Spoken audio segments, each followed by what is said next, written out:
Όταν έχουμε εδώ το ποδαράκι, θέλω λίγο η γωνία να είναι ευθιασμένη, εντάξει.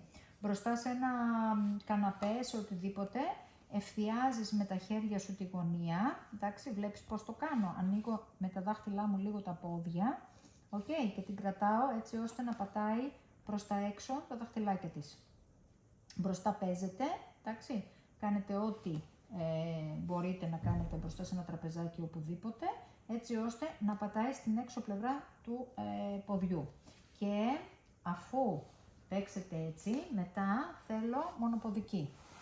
Λοιπόν, βάζουμε το ένα ποδαράκι επάνω σε ένα τραπεζάκι, σε σένα επάνω, και με αυτό το χέρι διορθώνω λίγο εδώ το πέλμα, έτσι ώστε να πατάει πάλι προς την έξω πλευρά, εντάξει, έτσι ώστε να έχουμε μια καλή θέση του ποδιού, ευθιασμένη σε σχέση με την ποδοκνημική, εντάξει.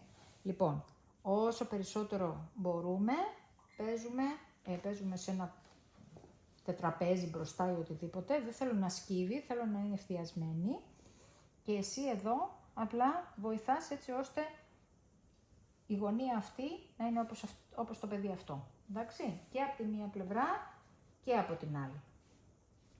Εδώ, εντάξει. Τώρα υποθέτεις ότι μπροστά έχεις ένα καναπέ, ένα τραπεζάκι, οτιδήποτε, και δουλεύεις πάρα πολύ με το πέλμα, Λοιπόν, η άλλη άσκηση που θέλω να κάνετε, πάμε αγάπη, Δανάη, πάμε λίγο στα γόνατα, το πέλμα θέλω να είναι έτσι, εντάξει, ωραία, και κάθεται έτσι ώστε αυτό το ποδαράκι να είναι μπροστά, ημιγονάτισμα δηλαδή, κανονικό.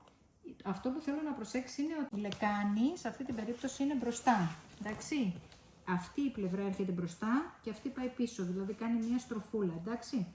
Ούτως ώστε να έχουμε τη σχέση μεταξύ ισχύου, λεκάνης και γόνατου σωστά. Βλέπεις. Η λεκάνη από εδώ μεριά είναι μπροστά σε σχέση με αυτή την πλευρά. Εντάξει, και από τις δύο πλευρές το ίδιο. Και εδώ μπορείς να κάνεις και λίγο μπρος πίσω τη λεκάνη, έτσι ώστε τα πέλματα δεν είναι ψηλή. Μπράβο το κορίτσι μου.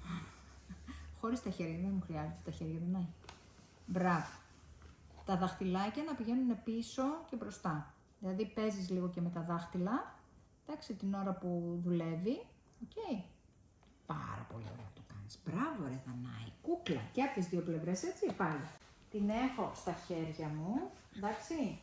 Εδώ, Δανάη, ναι λες. Εντάξει, ευχαριστώ πολύ. Λοιπόν, και θέλω να κάνω στροφή, εντάξει, ομικής ζώνης λεκάνης.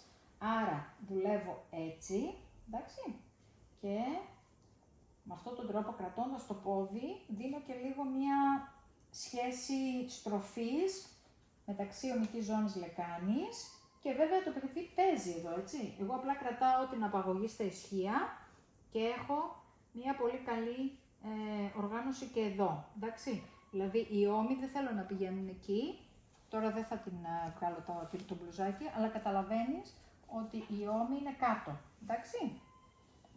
Έτσι, μπράβο. Μπράβο ρε Δανάη, τι ωραία που το κάνεις.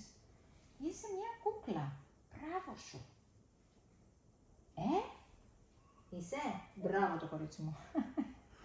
Είναι. Ορίστε. Μας το λέει και η Δανάη. Μπράβο ρε Δανάη. Λοιπόν, πάμε να κάνουμε και μια άσκηση στην μπάλα. Πάλι από τη μία και από την άλλη πλευρά, έτσι. Πάμε να βλέπουμε στην μπάλα ρε Δανάη. Φύγαμε. Τι ωραία που το κάνεις, βρε Δανάη. Είσαι μια κουκλάρα. Μπράβο. Πάρα πολύ ωραία. Για να δω. Μπορεί και να μην είναι τέντωμενα τα χέρια, αλλά μπορείς να της δώσεις και ένα στρόγγυλο, έτσι, τύπου στεφανάκι. Νίσταξες αγάπη μου. Ναι. Αχ, το κορίτσι μου. Και να το κρατάει μπροστά της, σαν να θες έτσι να παίξετε, εντάξει, για να κρατάει λίγο έκταση εδώ, περισσότερο. Μπράβο ρε Δανάη, καταπληκτική. Πάμε να κάνουμε και μία μπλου. Και θέλω και πάρα πολύ να πάτε μπροστά, έτσι ώστε να κάνει έκταση. Κάμψη, εντάξει, και έκταση. Μπράβο σου. Και από εδώ επίσης όταν την έχεις έκταση, πας δεξιά και αριστερά. Έτσι ώστε να έχουμε στροφή και σε έκταση, στροφή και σε έκταση. Μπράβο ρε Δανάη. Και στροφή σε κάμψη, εντάξει. Οκ.